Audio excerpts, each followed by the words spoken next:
Hi, I'm Krista Gregg, your host for She Diaries, a podcast sharing the real, unfiltered stories of women who've lost their husbands to suicide. It's raw, it's honest, and it's about finding your way through the unthinkable. Before we get to the show, please know this podcast includes real stories of suicide loss and is not for little ears. Some episodes may reference the method of suicide and include emotionally intense or uncomfortable descriptions. We understand how sensitive this content is and carefully edit each episode to honor and respect both our guests and listeners. If you or someone you love is struggling, call or text 988 or visit 988lifeline.org. You're not alone. Please take care while listening, pause if you need to, and you can find links to additional mental health resources in our show notes. Thank you for listening. Hi, everyone. Today's guest is Charlotte Maya, author of Sushi Tuesdays. You guys can see on video, I have devoured this book with so many notes. And it is a memoir of love, loss, and family resilience. Over a decade ago, when Charlotte's husband Sam died by suicide, Charlotte had to navigate parenting her two young boys, her pain and grief brain, which we'll go into in the podcast, and the silence that often follows tragedy. In this episode, she shares what helped, her sacred Tuesdays, honest conversations with her kids, and the Janes who showed up when she couldn't stand on her own. And keep an ear out because Engineer Jane is my favorite. It is a story about trusting your instincts, especially when the path ahead makes no sense. This is Charlotte Maya's story. These are feelings drag me away. Fingers crossing out on my way. Hi, Charlotte. It is so wonderful to have you here on She Diaries. Thank you so much for coming on and sharing your story. And for everyone listening or watching, this is Charlotte Maya, and she is here to tell us her story with her husband, Sam, and their lives together. Krista, thank you so much for having me here today. I just feel so passionately that suicide is something that we have to talk about, and people are so afraid to say the S word, but the thing that helps is talking about it. So I am really grateful for your work in this space. Happy to be here, and I've enjoyed. We've had a few conversations on the back end, and Charlotte, we're going to talk about this a little bit later, but Charlotte does have a book called Sushi Tuesdays, and we'll talk about how that came about. But I'm already going to put it out there, put that on your wish list so you can understand a little bit more. She goes into some amazing detail and metaphors of what her experience was like, her individual experience was like going through all this. So we will dive in, but before we get to the heavy stuff, tell us about your life with Sam. Talk to us about the beginning and in life with him. Yeah, well, Sam and I met in law school at UCLA, and Sam was the best thing that came out of law school. I no longer practice law. I haven't in a long while. I sometimes call myself a recovering attorney. My best friend I also met in law school. So we got married pretty young. We were 24 and 26 when we got married. In fact, we graduated from law school the year after we got married because I thought, well, I can take the bar exam a couple times, but I'm only going to get married once. And so I really didn't want to be distracted by wedding planning when I was also taking the bar exam. And things were they were very easy with Sam. One of our friends told me once that walking into a room with Sam and me was like walking out of the cold and into a warm room with a fire going. And that was how it felt inside the relationship as well. It was a place where I felt safe and warm and loved. And, after several years, we had 2 kids and a dog. And I mean, it was pretty unremarkable in a lot of ways. Our life together was pretty, boring. Did I read it right in the book that you guys also moved into your childhood home in California? Yeah. My I thought parents. that was really sweet. My parents had, my dad was a physicist and he had gotten his sort of dream job as a physics professor. He had worked for NASA for many years, and then later in his career, he got the opportunity to teach, and he loved teaching. And so he took this job in the Midwest as a physics professor. He was always sort of a quintessential nutty professor, so it suited him well. And so my parents moved to the Midwest, and they didn't sell their house right away, but then when they were ready to sell it, Sam and I were ready to buy it. So I bought my childhood a home, and we did some remodeling. So it really felt like our home, not just, moving into mom and dad's house. Right. We paid the mortgage. Space, but I don't know, the idea of raising your kids literally where you grew up, that's really sweet. And I mean, to be able to also make it your own. Yeah. So you and Sam, you had two boys, correct? Yeah. And you're living your lives. And he was in financial, I don't recall specifically, but I know that he was interested in the stock market. He was doing finance of some sort. Yeah. What was kind of the daily life like? Sam was a stockbroker, and so we live on the West Coast, and he worked East Coast hours because the market opens 9:30 East Coast, so 6:30 West Coast. So, our days usually started pretty early, and our older child was my fourth pregnancy, so we I had two miscarriages and a tubal pregnancy before I gave birth to our first child. And so when I was pregnant with that child, Sam and I thought a lot about whether I would go back to work or not. And we were in a position where I could stay home for a while. And so we decided to do that because it had been such a road for us to become parents. Yeah. And so that was the decision that we made, and we're lucky to be able to make that decision. The way that I read the book, you also thrived and you enjoyed being a mom. You enjoyed that life. Loved it. Which is great. Loved it. Loved being at home with the kids, loved being able to, watch their first steps and hear their first words and read with them and take them to the park. And in some ways it was a very sort of traditional family life for Sam and me. So he worked and I was home with the kids, and there were a lot of things I really liked about it. So when did you start noticing that work was becoming really stressful for Sam, or the financial market? It sounded like he would make some comments here or there, but it wasn't anything that was a red flag. It was just daily stress is how I was reading. There were never any sort of real red flags. Yeah. I mean, if you have a job, you have job stress. If you don't have a job, then you super have job stress. So it was totally normal to come home, and he would talk about situations or something that he was thinking about. Sam had a lot of integrity, and so we would often talk about the things that he would see and struggle with, and so it didn't seem like inordinate stress. There was, after his death, I could look at things differently. And there was one day that he had come home, and I think it was it's hard to remember now, but maybe just a few weeks before his death, when he said something like, "I can't do this anymore." Yeah. But at the time, how often do we say those kinds of things? Every day. I can't do this anymore, right? Yep.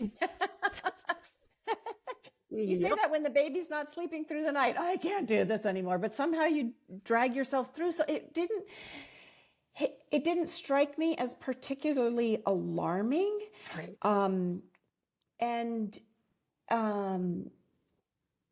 He had back pain. Sam had back pain from the time he was 13.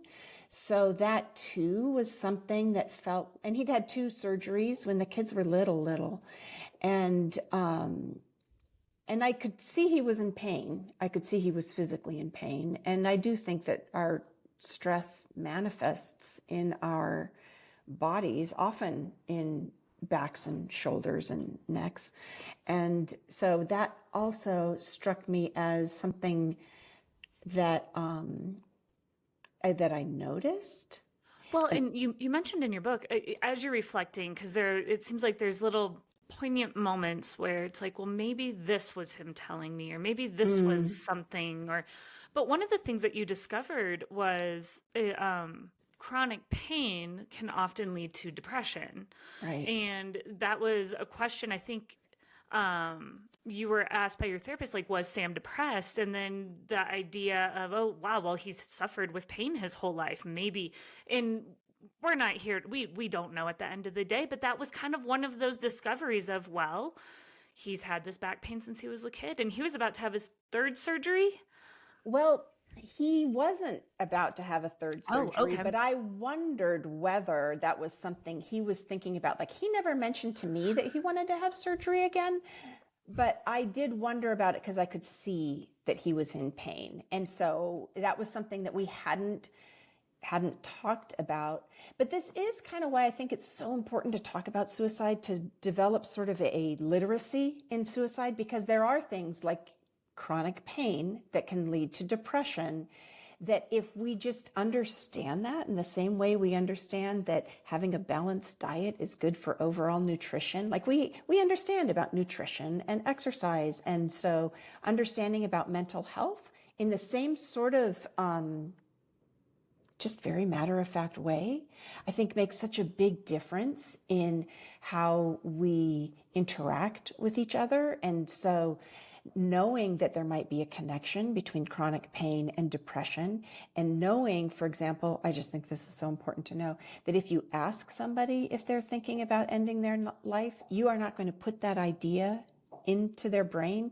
You're not going to cause them to think about suicide for the first time. Instead, what's actually happening is you're demonstrating that you are a safe place for somebody to let you know that they're really struggling, and that you're seeing that you see and you understand that life is kind of hard sometimes, and we all need those moments where we know we can talk to somebody.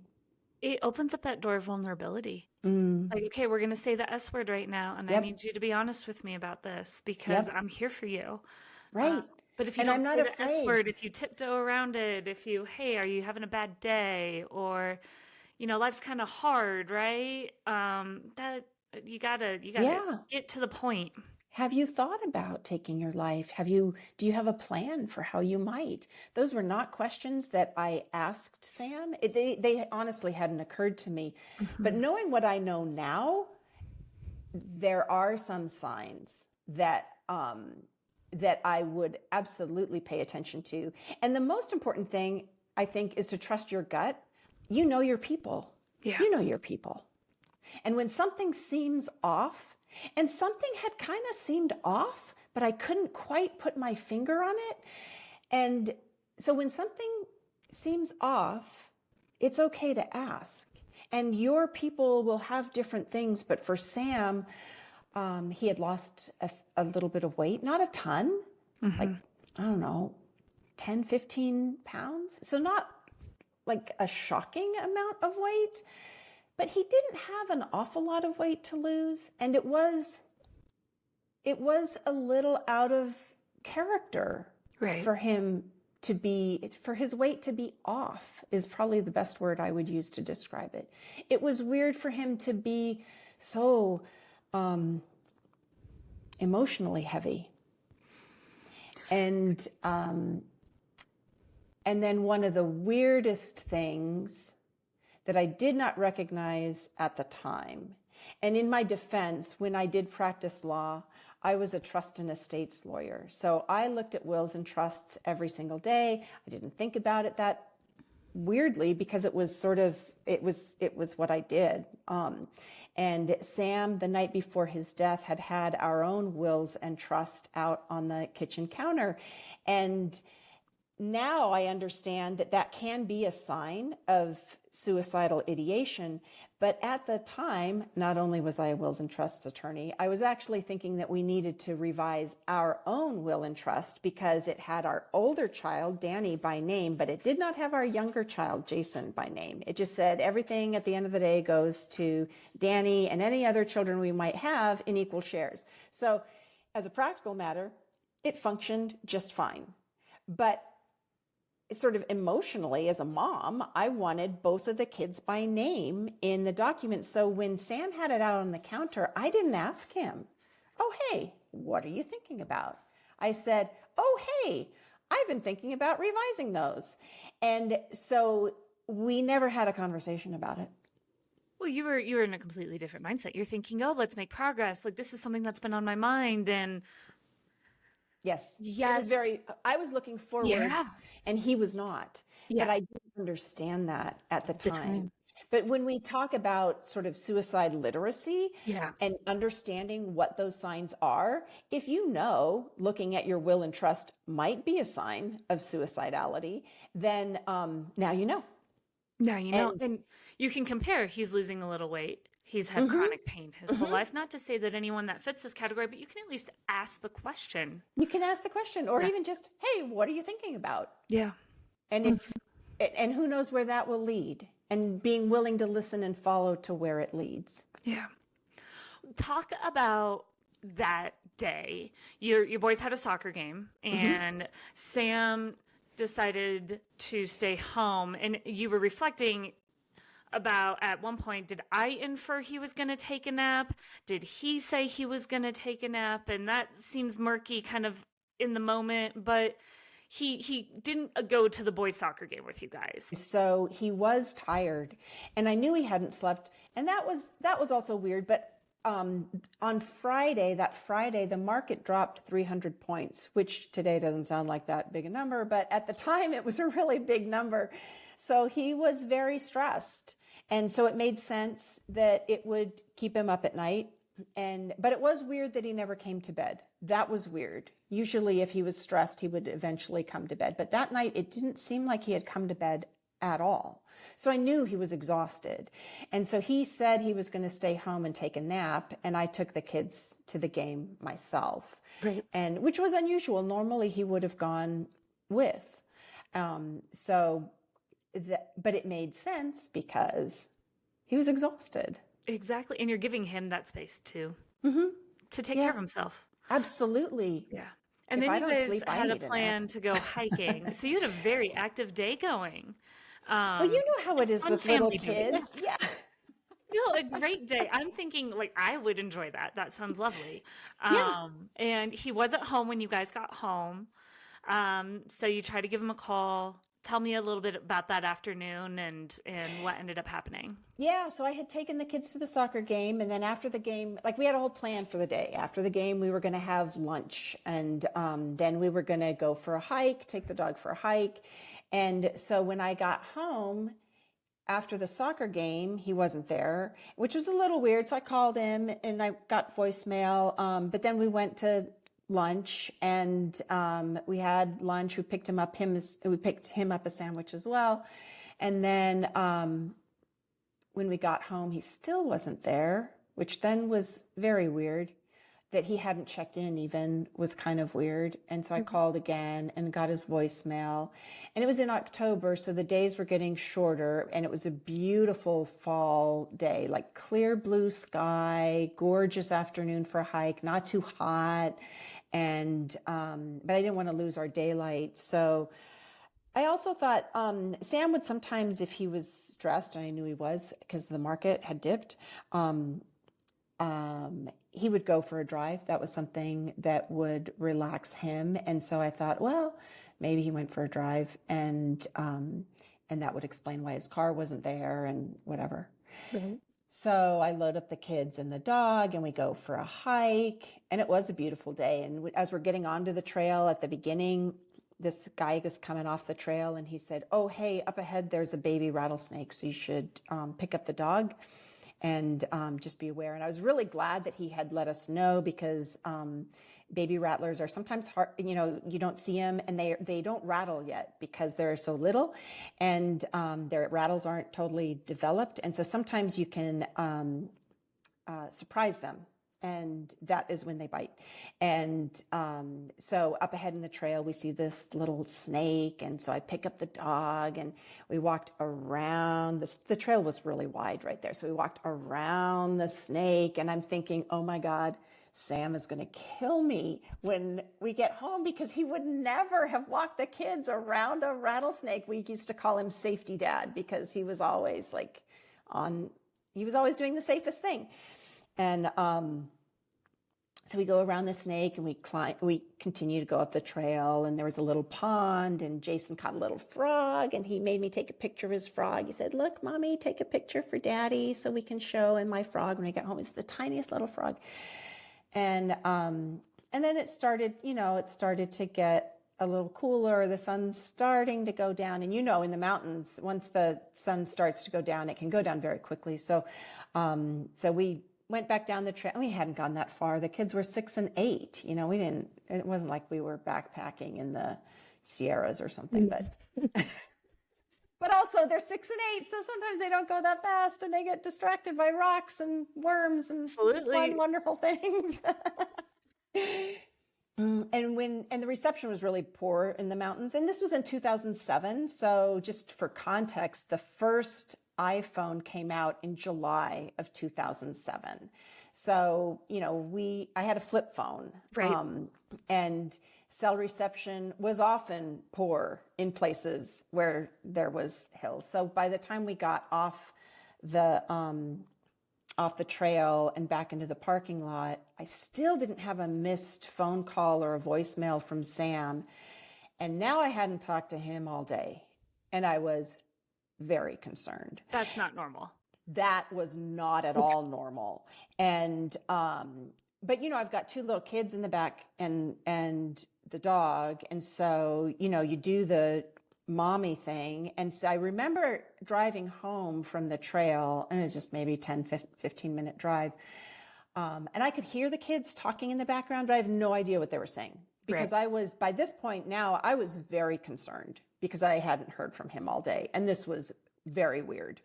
And I just kept thinking, I just wanted to get home so I could see his car parked in front of our house.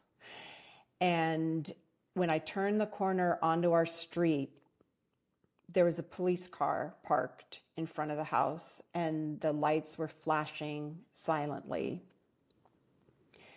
And that's probably when I started holding my breath. But as I got closer to the car, I could see my front porch. And the way my mind was thinking is, if the police are here at my house, they're going to be on the front porch, because there were 2 chairs there. It's a nice little welcoming They area. shouldn't have had access, and we'll find out later why. But So I just pictured them sitting on the front porch, like friends coming over for dinner. I don't know.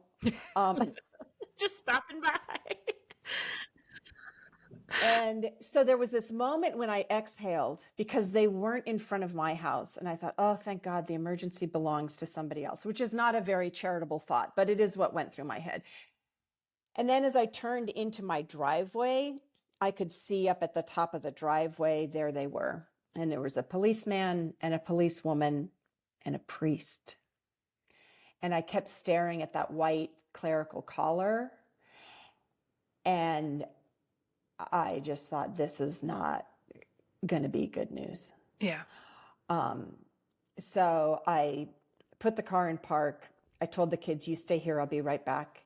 I get out of the car, I slam the door closed, and I go to talk to them. And what I said was, my children are in the car. And the policewoman said, I will watch the boys, and they need to talk to you, meaning the policeman and the priest. And so I walked into my house with them. I mean, they walked in first, and the door was already unlocked, which I thought, that's weird. Right. And the policeman told me, I think you need to sit down. And I said, I don't think so. Like, there's this weird thing that happens when I think, if I don't sit down, then I can stop from happening whatever he's about to tell me.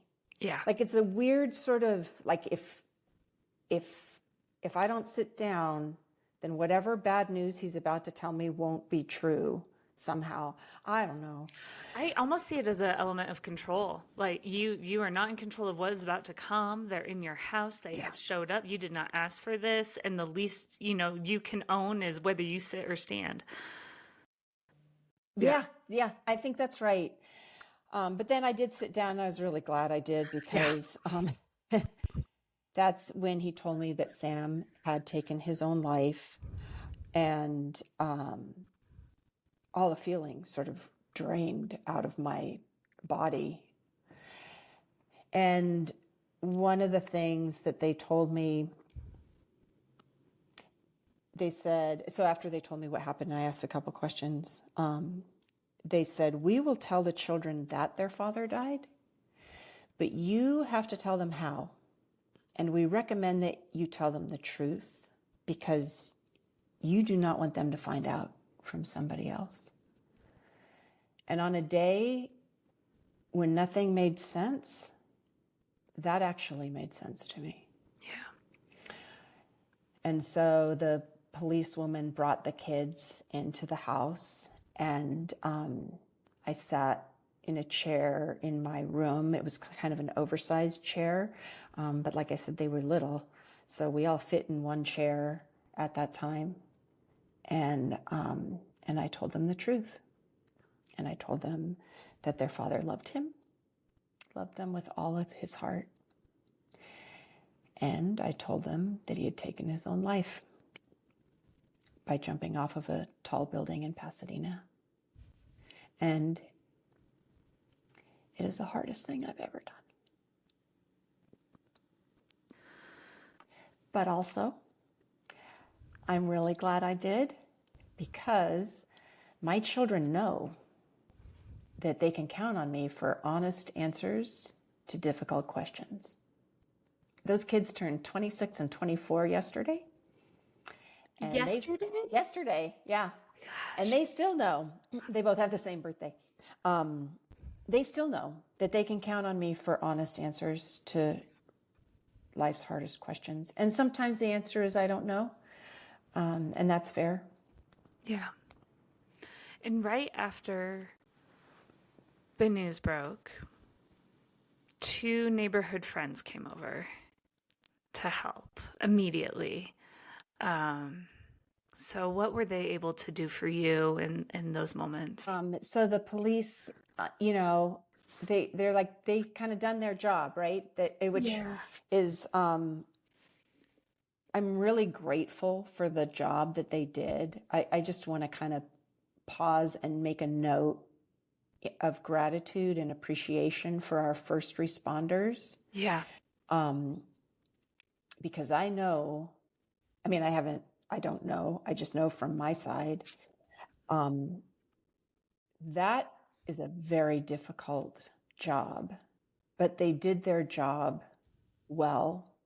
And their advice to be honest and transparent about Sam's death really held me for this journey, that level of honesty and transparency. So just a note that I am so grateful for first responders because it is a very hard job and they did it really well.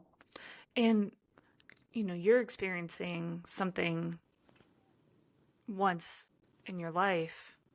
They see this every day. And that is something, in my profession, I can't even imagine day after day seeing. There's wonderful, beautiful stories out there too that they get to help with and witness, but they do a fantastic job for comforting, for providing resources, and to also let listeners know too, they came to your house because they wanted to make sure, if I read that right, it wasn't a murder-suicide. So Correct. They were actually, to kind of tie that piece of the story up, they were in the house making sure you and your kids were okay. Yes, they were, because horrifyingly, sometimes that does happen. Murder-suicide does happen.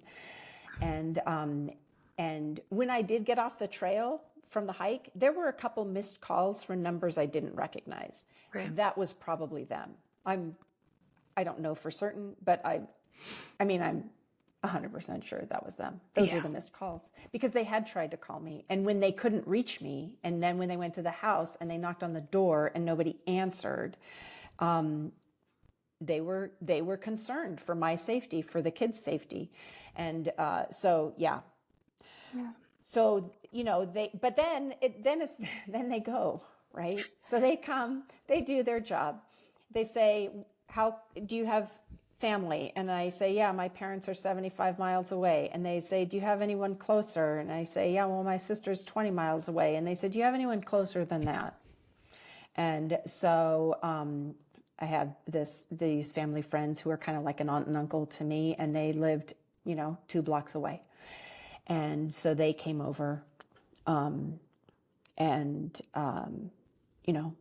just held me and the kids. In fact, I think they might have called them even while I think they called them before they brought the kids back into the house, actually, because they heard me tell the kids something that was true then and I believe is true now, is that their father's love will be there for them their whole life. Yeah. And so I think they were there kind of in During the that process. doorway as I was talking to the kids. Well, there's one thing that still continues to stand out to me that does hold true, that they were able to predict for you. And you received a very, very tight embrace and hug. And then we're told, what is to come next is so unfair. You're going to have to comfort a lot of people. Yeah. She held me. She said, this is going to sound completely unfair, Yeah. but you are going to have to comfort a lot of people. And she was right. It did sound completely unfair, and she was right. I did have to comfort a lot of people. You had not only your 2 boys, you had, of course, both sides of the family. You were juggling different belief systems. There's just so many different ways that everyone's experiencing grief that you really had to navigate from day 2 and on of this whole thing. So listeners understand. Yeah, Sam was Jewish and I was Christian. And so part of when I saw that white clerical collar, part of my little brain is like, whoa. You're not even a rabbi. You can't even be here. Like, you don't belong here. But I knew exactly what kind of funeral arrangements Sam wanted.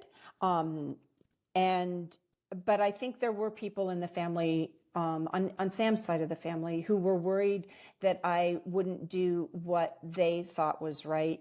And it it was hard, but also, I don't know. I'm kind of spicy enough to go. I love that you were spicy. And I say this with I don't know if everybody.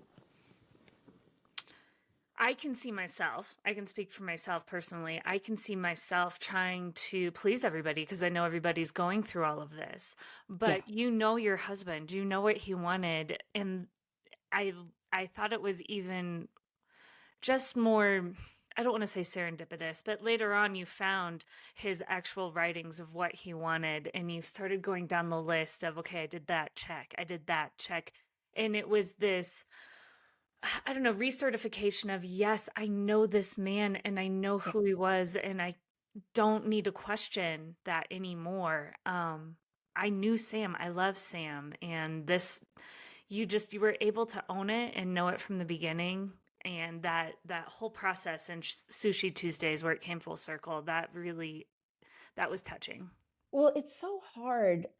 In my situation, I really didn't know in advance. Like I say, looking back in retrospect, now I can look back at it and go, okay, knowing what I know now about mental health and suicidality and suicidal ideation, I can see signs that I missed. And the guilt can be harrowing, really. It's so heavy.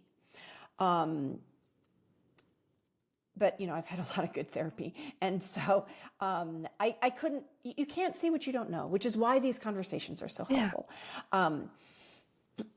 But it didn't make, part of why it didn't make sense to me is that I did know Sam. And he would never have left those kids, even if he had left me, which I didn't see. But even if he had, I'm a big girl, whatever. He never, not whatever, but you know what I'm saying. I'm a big girl. And if you had to leave me, okay, that would break my heart, but he would never have left the kids. And that's what I just kept coming back to. There was no way, there's no way he was 100% himself. There's no way he could think rationally. Every part of our physiology is wired for self-preservation. Mm-hmm. Even babies will gasp and flail if they're tossed into a body of water, right? It's so innate. So something has to go glitchy in order to accomplish a suicide. You can't get there without something that's not working the way it's supposed to be working. And so I was able to see that very clearly. And then I was also able to see my own role for what it wasn't. It wasn't my fault. And the thing, if Sam did anything wrong, it was in not asking for help. That is what I feel very passionately about. It's our jobs to ask for the help we need, because nobody else is inside our own little brains. We have to reach out for the help that we need, which is why it can be very helpful when you ask the question, are you thinking about suicide? Right. Now the person just has to say, yeah. And it gives a container to hold that conversation safely. And as we said before, I was a trust and estates attorney, so I often had read those documents where you write down what you want to happen with your remains, what kind of funeral you want, whether you want Herculean efforts at the end of your life, all of those kinds of decisions. And I thought I knew what.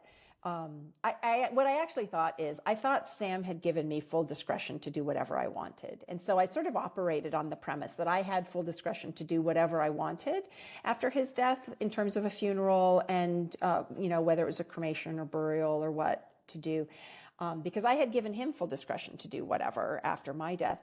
And what I discovered after the funeral, after the burial, after it was too late to change anything, was that he had not actually given me full discretion. He had a very specific list of what he wanted. And so when I first found that list, I kind of sank to my knees, actually, because I thought, oh no, what have I screwed up?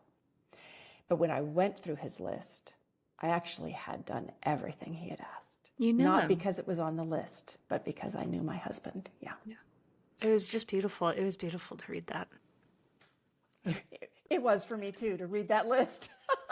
Oh, Phew. I know. And if anything's wrong, we're going to burn the list. That's right. Nobody needs to know. Nobody needs to know. But listeners, no list was burned. Oh. It goes back to trusting your gut. And through all of this, Yes. You trusted your gut with your grief. Talk a little bit too about, you had two sons to take care of that were both reacting very opposite in this situation. And often while you were trying to help one, it wasn't helpful to the other, and vice versa, and navigating being a single mom and helping them through their grief. Yeah, being a single parent is not for the faint of heart. Yeah. And not surprisingly, each of the children had different ways of experiencing and expressing and working through their grief. And this is universal, right? We all have our own ways of managing grief. And so part of it is learning how. And So, the children sort of teach you what you need to know. And I had one who refused to say what we called the D words, dead and daddy.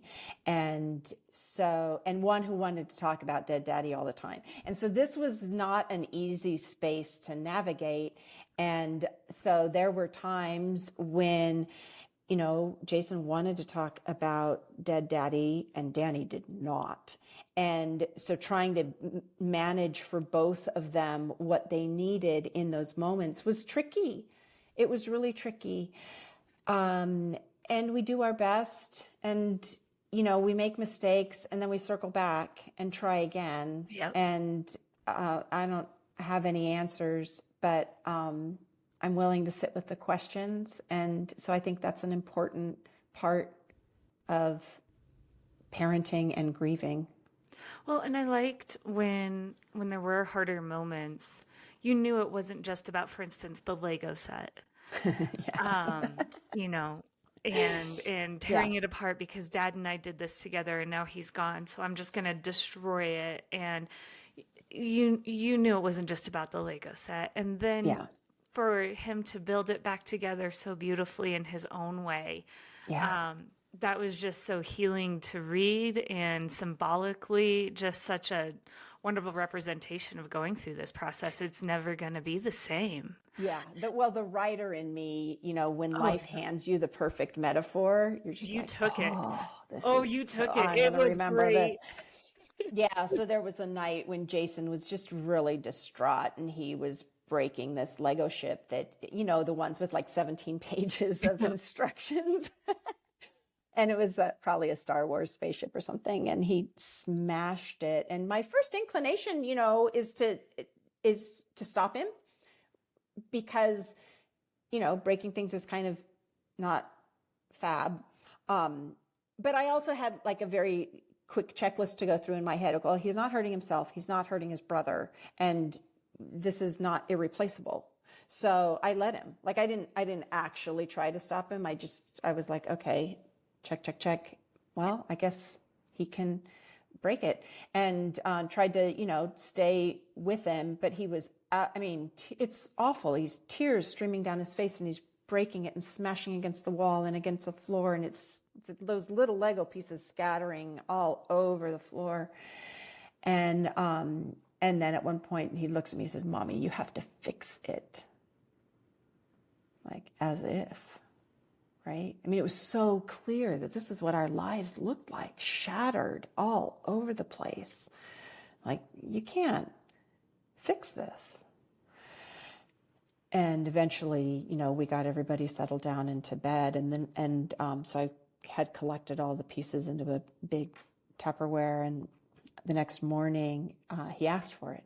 He's like, Mommy, can I have my Tupperware? I was like, okay, do you need any help? He's like, nope, I'm good. So he goes off and starts building. And I don't know, fed the dog or did a load of laundry or brushed my teeth. Who knows what I did. And the dog got fed that day. Check. Thank God. Yeah, it's not always the case. Poor dog. But I would check in on him. How are you doing? Oh, I'm good. Do you need any help? Nope, I got it. And then he came to me after a while and he was so excited and he's holding it up to me. He's like, look, Mommy, and he's showing me all the laser blasters and the fancy things and his imagination that he's put on here. And he says, it's better than it was before. Yeah. And he made it and he had to go through that. I interviewed someone last week, and this is a small little tangent, but we were talking about art therapy and this idea of how you have to,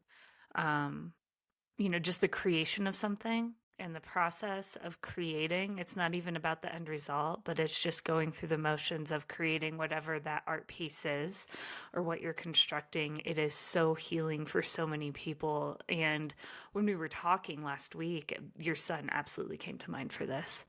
And sometimes that art, it's like thinking out loud. Mm-hmm. And the art itself can be the thinking that is too scrambled inside, but it can be kind of an external thought Yeah. process, and we surprise ourselves often with what happens. Well, and so I want to find, because I think you had a really great description of grief brain in here. And I don't want you to have to try to memorize that. But I want to find it because I thought it was so descriptive, in a way that if anyone hasn't experienced this, maybe they can somehow, I don't want to say relate, but understand a little bit. So this is what you wrote. Grief brain is real. I spent a lot of my time staring vacantly. I used to be intelligent, efficient, and occasionally even funny, but I couldn't hold an idea long enough to form a coherent thought. I was sluggish and unmotivated. I felt blank, like an erased whiteboard. Whatever had been noteworthy was reduced to inky flakes at my edges. I rested my chin in one hand, looking toward who knows what, the window, the hardwood floor, a teacup, a pressing task I'd already forgotten, and felt the warmth of my hand. My eyelids drooped with the weight of exhaustion, and my body fell into its rhythmic inhale and exhale. If it had been intentional, I might have called it meditation, but it wasn't. It was the lungs and heart doing what they do. And while I did not possess the awareness to be in awe of my body's simplicity and power, still each breath pulled me through to the next moment. Does that accurately describe your memory? Yeah. Looking back Mm, of grief brain. of grief brain. Mm-hmm. Yeah. Because it is real. Like it's like pregnant brain. You know, when you put the milk in the pantry, there's no recollection of having done it, but the milk's there, And souring. when someone's having those moments in grief brain, what advice do you have for people who want to help? Is it yeah. I have advice. I was so afraid that I would be ostracized because of how Sam had died. Yeah. But what I found was actually the opposite. What I found was incredible connection. People wanted to share, people wanted to hear. And what I learned was that everybody has a gift. And some people, their gift is cooking, and we need to eat, and that's all good.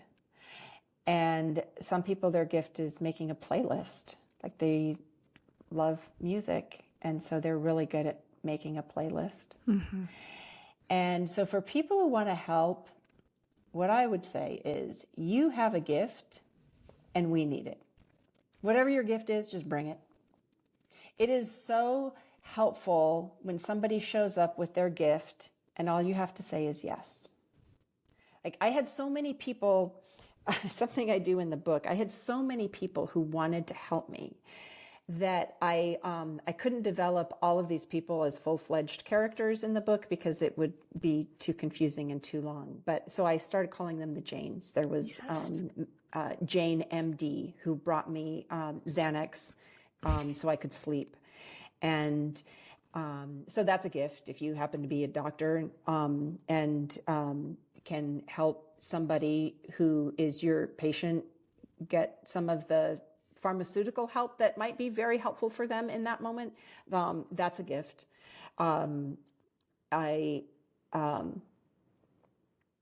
Everybody's favorite Jane in the book is who I call Engineer Jane. I wrote that down. No, I had this because I was going to go there. Engineer Jane. And Engineer Jane is everyone's favorite Jane because she comes up to me one day at school and she says, Charlotte, I have no social skills and I can't cook, but I have noticed that you and the kids are late to school every day. And so what Engineer Jane does is she walks us to school every day for months. So for months, she arrived on my doorstep at 7:45 every morning with her two kids in tow, by the way. And so she'd walk in the door and we'd be like, socks, shoes, lunches, homework, here we go, up the hill to school. I don't know anyone who can be on my doorstep every morning for months on end at 7:45 to walk me and my kids to school, but I only needed one. I didn't need 12 engineers on my doorstep every morning. I just needed one. And she was there. And so I think there's so many ways that we can help, so many ways to just show up and pay attention. Show up and pay attention. Does somebody need help with the laundry? This was back, Sam died in 2007, but I had a friend who would come and she would collect my bills, and she would write the checks. She would write the checks, everything except my signature. She would put stamps on the envelopes, and she would put a Post-it note with the due date on the bill. And so all I had to do was sign it, put it into the envelope, and put it in the mail. And that was something that was so helpful, because with Grief Brain, there was a lot of a uphill battle or barriers just to getting access to financial accounts, because it was just in Sam's name, or trying to just manage utilities because you had to prove death certificate, or you had to or the account was going to be shut down. And so to have a Jane help you navigate that, or take care of some of those afterthought utility bills for you, that speaks volumes. Yeah. Whatever your gift is, bring it. Yeah. Just bring it. You want to drive carpool, make lasagna, whatever. Bring it. We need it. And so you had a very special Christmas in a time where I'm sure you were wondering, how are we even going to get through this? And tell us about the 12 days of Christmas. So Sam died in October, and so Thanksgiving sucked. And can I say that? You can cuss all you want. This is a full adult show. That isn't even a cuss word. We can. And you got to talk about your URL with sushi too. Okay. We're gonna go there too.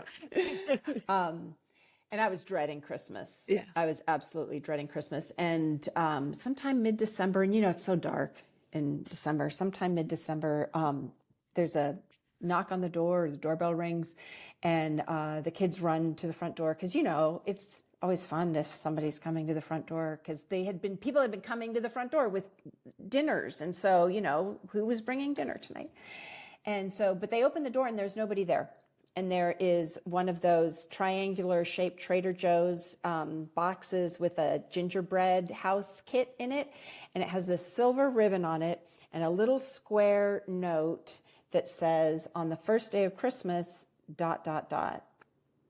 And so we collected inside, and I think my parents did the gingerbread house with the kids. And the next night, the same thing happens.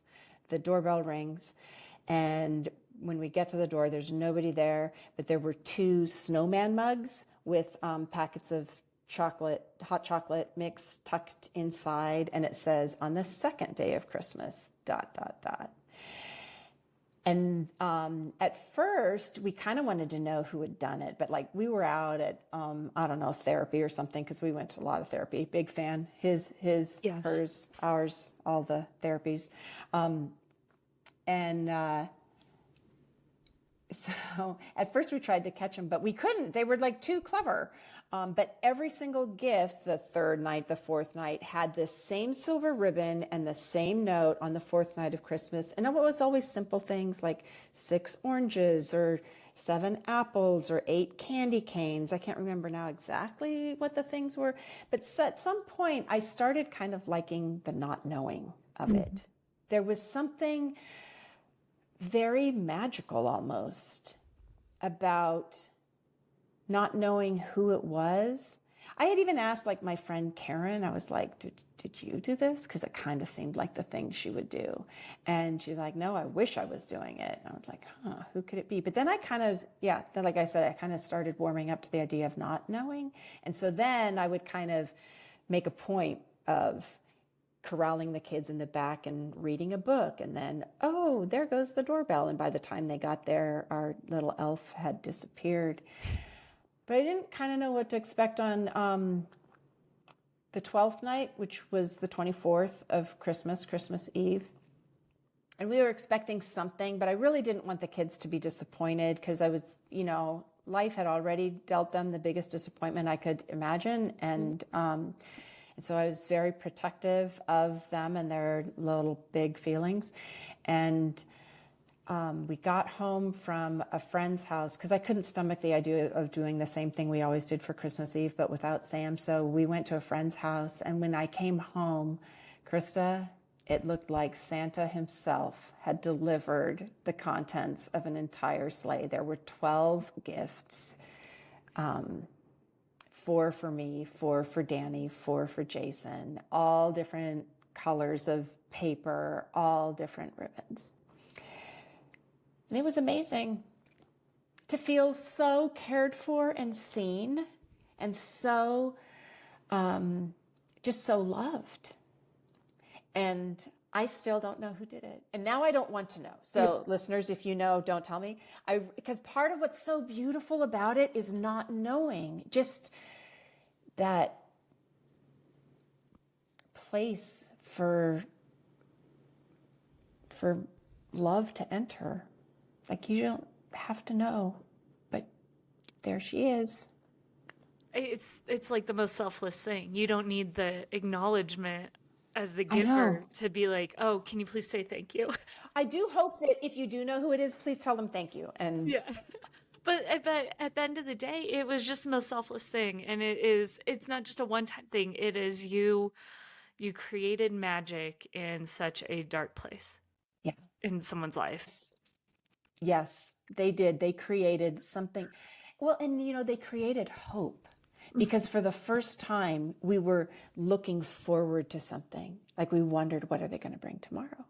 Yeah. What are they going to bring the next night? And so at a time when everything is so dark and heavy, and it is very hard to imagine what tomorrow will bring, and a little scary, they created this sense of hope in a place where we weren't experiencing a lot of hope. It was, truly one of the most stunning gifts I have ever received in my life. It's incredible. It's incredible. Yeah. Oh, I had to bring that up. That part in your book was, oh, my goodness. So I don't even know where to go from here because I am like really emotional just thinking about someone being able to offer you guys those 12 days. I mean, I guess, obviously life moved on. You guys continued. I do want to, what were your daily practices, and talk a little bit about, if you don't mind, Sushi Tuesdays and what does Sushi Tuesdays mean for you? Okay. I guess part of what I want to say is that the healing is ongoing. As you know, Krista, Sam's birthday was last week. Yes. And so there's not a date certain on which healing ends. There's no time that life just moves forward without him, but you're not supposed to get over it. You carry it with you. And I often think, love remembers. That's the thing. Love remembers. And that's okay. It's not so heavy.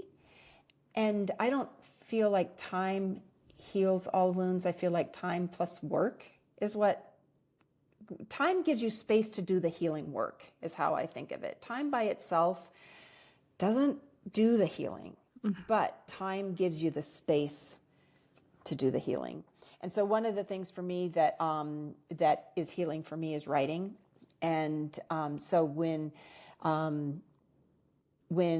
and because, as I said, I was very sort of transparent about how Sam died, and I was surprised at how much people, wanted to hear and connect. And sadly, suicide is one of the leading causes of death in this country. I'm not sure whether it's 10th or 11th. It's something like that. It's the second leading cause of death for 2 age demographics, 25 to 35 and 10 to 14, which is horrifying. Yeah. And so I found that speaking about my grief and my process and speaking about suicide was something that people cared about. And so I started a blog And when I was going through my healing process, Tuesdays became a sacred day for me. I had my therapist had a recurring slot open up for her on Tuesdays, and I had a yoga class that I really liked on Tuesdays. And so Tuesdays became my day just for me. I called it my Charlotte Shabbat. This was my day just to focus on my own well-being and healing. And as a single parent, I knew I had to preserve that time for myself. So as a practical matter, it was just from the time I dropped the kids off at school and until I picked them up. But I really guarded that time as a sacred time for my own healing. And sometimes I would take myself out for sushi party of one. The kids were 6 and 8, so they didn't really care about sushi back then, which is good because now they do care and it's very expensive. So Tuesdays were my day just for me. And about a year after Sam's death, the chaplain from one of our local suicide advocacy groups asked me to speak. The chaplain and my therapist asked me to speak at a children's grief conference. I was basically Exhibit A. And so when I shared my story, the chaplain afterwards said, when you write your book, Charlotte, you should call it Sushi Tuesdays. And so I thought, okay, that sounds like a good, catchy title for a book. But a book was too big. And so I started by writing a blog. And I had always imagined Sushi Tuesdays as it shows actually on the book, sushi, and then underneath Tuesdays. But in URL form, there's one of what we call Uncle Jose's colorful words right in the middle of Sushi Tuesdays. And once you see the shit in the middle, you kind of can't unsee it. It's shit. It is just shit. So I hadn't planned it. I kind of wished I had, but but once it was there, I think it's kind of poetic because it really deals with grief is messy and it stinks. And so, Sushi Tuesdays, that's where the title comes from, is my self-care day. But I do love that it has the shit right in the middle of it because that I think is sort of poetic, and it is how we have to heal, is dealing with all the crap. Did you let the chaplain know later on about his recommendation for Hers, this, but yes. her recommendation?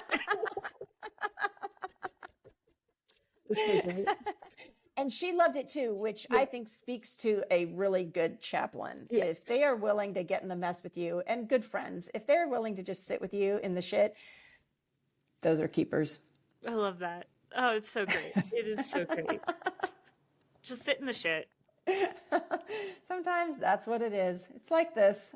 Oh my goodness. Well, what are you doing today? So you have your blog and your website. You have the book. What does advocacy look like for you? And if anyone who is listening would like to do more, what do you recommend that they do? This is a great question. Well, first of all, talk about it. Don't be afraid to say the S word. You are not going to create more suicides. You're going to create more awareness, and you're going to create more connection. I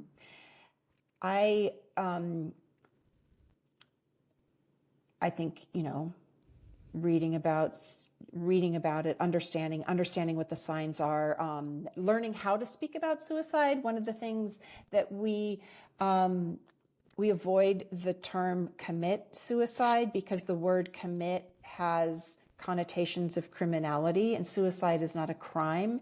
Suicide's a disease. It's an illness. And so the way we speak about suicide makes a difference. That having been said, I would rather have glitchy conversations about suicide than no conversations about suicide, because silence is definitely not the answer. And just being a safe space for people to talk to, and just paying attention to your people. Absolutely. One thing in your book, I had the same reaction when I heard the phrase suicide survivor, because when you hear suicide survivor from an outside perspective, and before I got into crime and trauma scene cleaning, I'm like, wait, so they didn't complete suicide? They survived. And the term is actually for those who were close around them who lost a loved one to suicide. And I think it's I find it a very confusing term. And I've been using suicide loss survivor. And for some reason that makes sense to me. And I don't, how do you feel when you hear that? Like, you're a survivor of suicide loss is how I'm. Yeah, that Suicide. That term is fine with me. I learned a term recently that I actually really love, suicide postvention, because I look forward to the world when there are no suicides, but we don't live in that world yet. Yeah. And just as we don't live in a world where cancer doesn't steal some of our loved ones from us entirely too soon. And so I work in suicide prevention, but also suicide postvention. That is more of where my expertise is, because it is so important that healing from suicide is a very complicated death to come to terms with. And, you know, it was complicated for me to understand. I was 39 when Sam died, and it was very hard to understand. And when children have experienced the suicide of someone they love, whether it's a parent or sibling or a grandparent or an aunt or uncle or a friend, it is a very complicated death to come to terms with. And they revisit it at each developmental stage. And so it's important to kind of understand that this healing work really isn't done after the Legos break. Yeah. That it continues. And yes, it is a great metaphor, and it continues to be a great metaphor. I wish I could tell you that the kids don't still suffer from their father's suicide, but they do. And it's not the same as it was, and they understand it, but they're never not going to think about it. Sam was 41 when he died. Yeah. When these kids are 41 themselves, they're going to think about this again in a whole new way. When their children are 6 or 8, I think they are going to understand in a whole new way that their father would have left them. Yeah. So I think that it's important to talk about it and to keep talking about it. I agree.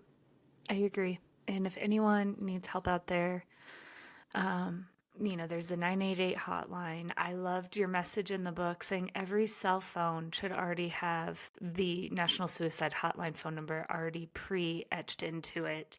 I highlighted, circled that, starred it a million times. I thought that was just so, yeah.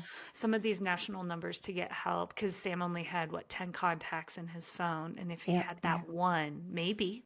Who knows? Who knows? I think just the fact of having the 988 lifeline out there, just the fact that we have it. Yes. And so listeners, if you don't know 988, you can call or text any time of the day or night. And it doesn't even have to be your own mental health emergency. If you are worried about somebody else, you can call or text 988.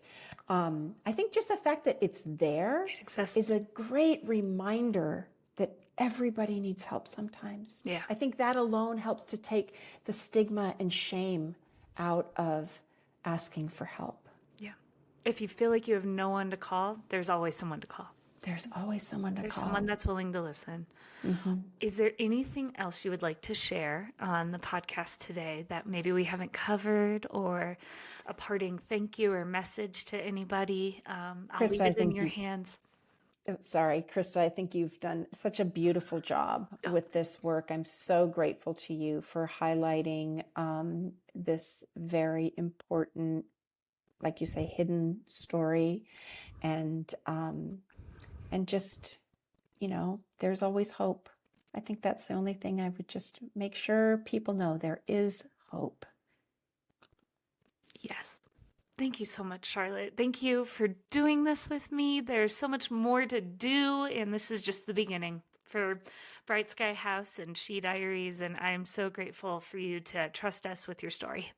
Thank you, Krista. Thanks so much. Thank you for joining us for this episode of She Diaries. We know these conversations can be incredibly heavy. If you're feeling overwhelmed or need support, please take a moment to care for yourself. In the show notes, you'll find links to mental health resources, crisis lines, and support groups. If you're in crisis or need immediate help, call or text 988 or visit 988lifeline.org. You are not alone. If today's story moved you, we'd love for you to subscribe, leave a review, or share the episode with someone who might need it. To stay connected, follow us on social media at Bright Sky House and subscribe to our e-newsletter at brightskyhouse.com. If you'd like to connect with a guest or share your own story for a future episode, send us a note at hello@brightskyhouse.com. Every story deserves to be heard. Thank you for helping bring this one to light. Until next time, I'm Krista Gregg, and this is She Diaries. These are